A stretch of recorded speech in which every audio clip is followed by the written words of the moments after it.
9:16 a.m.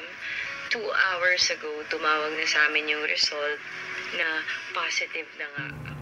So, totoo nga na nag-positive sa COVID-19 si Alex Gonzaga at sabi ng sikat na vlogger, kailangan magdoble ingat tayo para maiwasan ang COVID-19 at maprotektahan ang sarili para maprotektahan natin ang ating pamilya dahil lahat sila, buong pamilya ay nag-positive sa naturang sakit.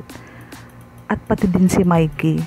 Sila pala ni Mikey ay nagpaplano ng magpakasal ngayong October ayon sa dalaga na postponed ito dahil nga nagkaroon sila ng sakit at hindi niya daw alam kung kailan pa ito matutuloy. Asymptomatic ang parents niya. Nagpapasalamat sa Diyos na naging mild lang ang symptoms ng Mami Pinti at ng kanyang Daddy Bonoy. At ang kanyang sister din na si Tony Gonzaga ay nag-negative din. Sa kanilang bahay ay nag-positive si Alex, si Mami Pinti, si Daddy Bonoy at ang kanyang PA na si Sophie.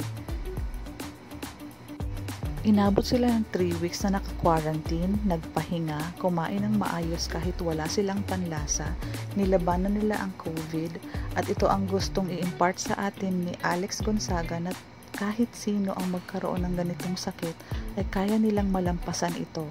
Labanan lang ang depression at talagang magdasal gaya ng ginawa nila habang naka-quarantine ay nagba-Bible study.